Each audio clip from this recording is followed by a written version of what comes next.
This is the rear tail mount for the R154 and the 4G63 mounted in the Conquest. And I wanted to point out how I did this. These two bolts are the ones that go right to your seat belt, and so I use those for consistent mounting. And then all I did was I drilled 2 holes in the upper frame rail and secured the mount there. Then I just used a rubber bushing for the rear mount. So let this out real quick.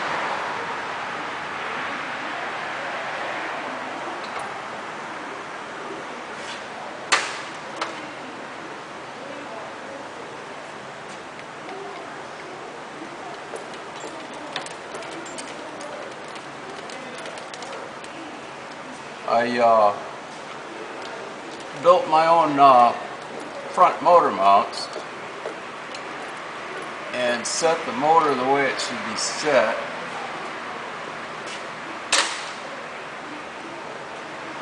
And then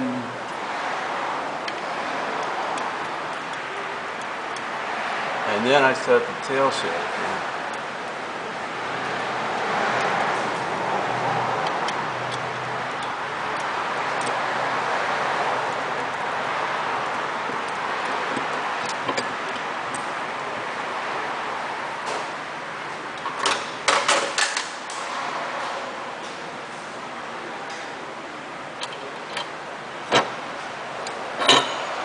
This is how I set the transmission in place.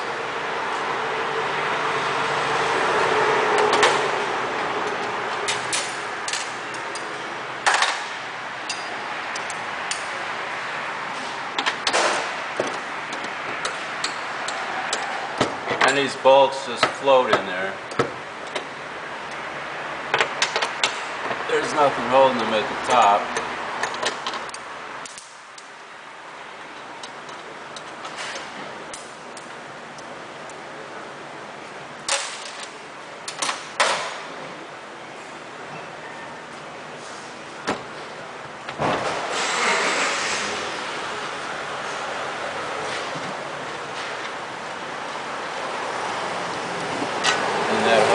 Comes out of there. But these 2 bolts are where everything guides from, and those inside the car are for the seat belts. And you can see just how that bolts in there, all in one piece. And that was so that I could get a predictable place to consistently mount what I wanted.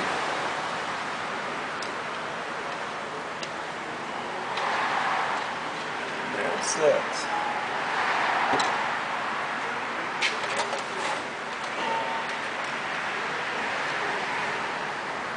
So you got your safety loop and your rear transmission mount all at once.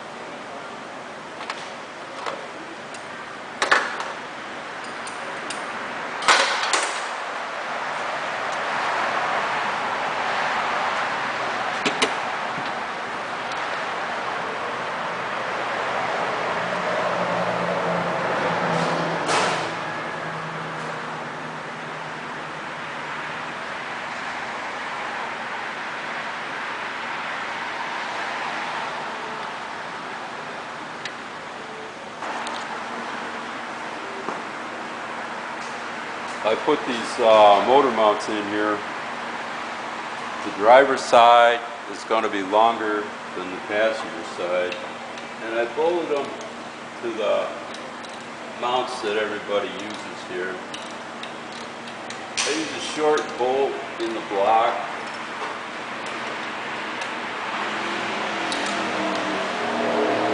I gave this to my grandson, and I asked him to assemble this unit. And took him a day and he still didn't have it, so I figured I'd get a video done of it.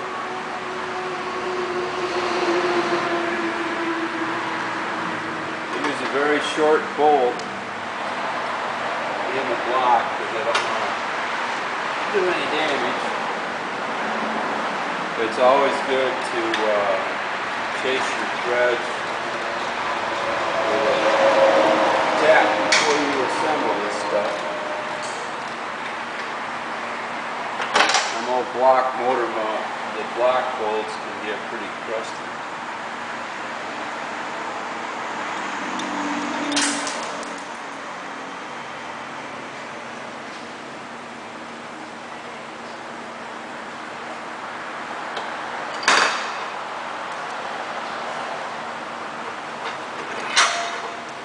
And that's just a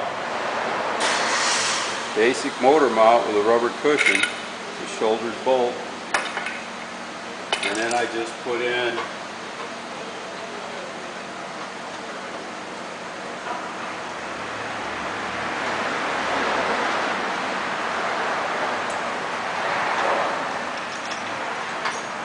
set of mounts. They're made from Universal Transit Gas.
Kind of remember to keep it in the down position because that's space for the starter there.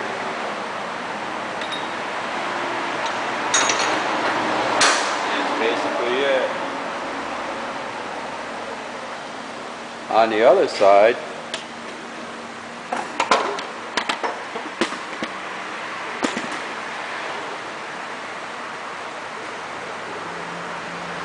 you can see it uses a much shorter system to it.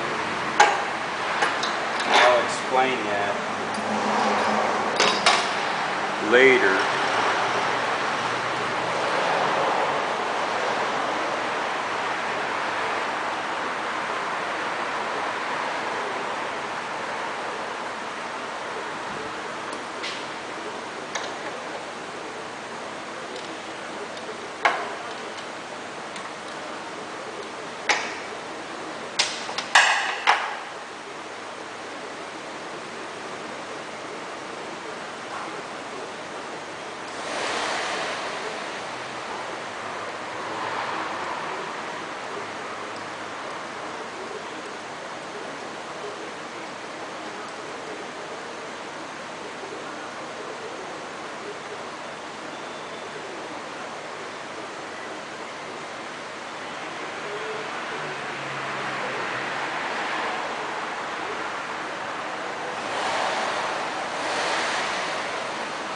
And that's your passenger side mount.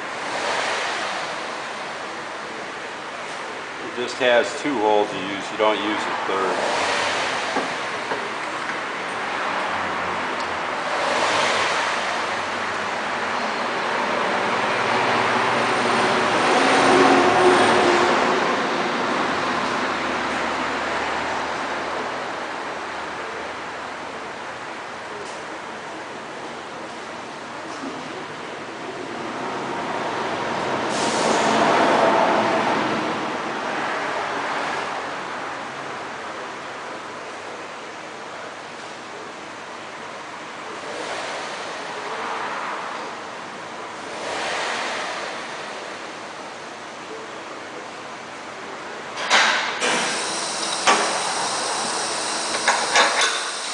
That's all there is to it.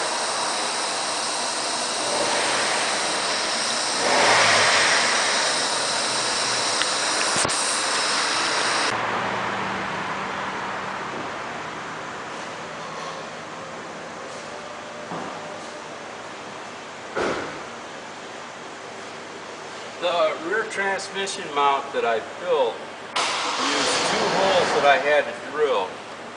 And they're right ahead of the seat, and they're right into the frame rail, so that they get extra support on the hole down here. There is no need to cut the tunnel. This is just a car that I used previously. But I moved everything I had far enough that the transmission clears the tunnel, and there's a reason for that. In this car, this tunnel is a major frame component. It's not good to cut it. You don't want to cut it. So what I did, these are the 2 seat belt bolts that I use from underneath. You can bolt the rear motor mount to these 2 bolts, and then you can drill the holes in the front, but they should come up right into frame rails in the spot weld where all the power is, the structure is.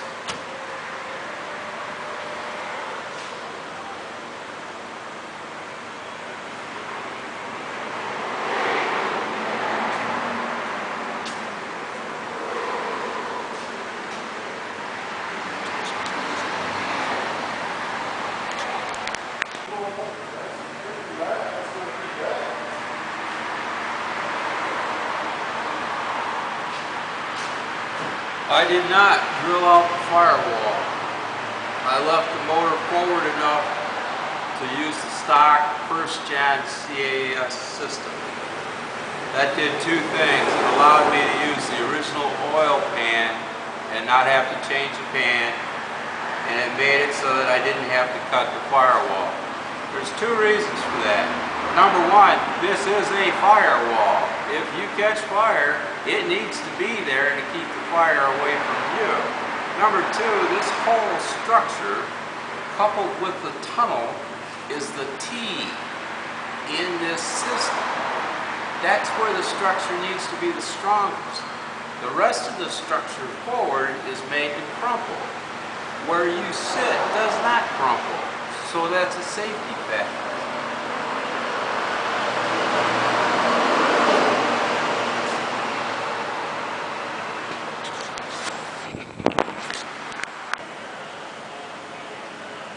I used the original stock oil pan for the first-gen 4G63 with the original oil filter and placed it all down in the structure just like it should be done.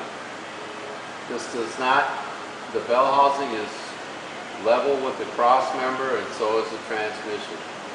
This whole thing has about a 2-degree drop in the front universal joint, and but it's got a straight shot to the rear universal joint.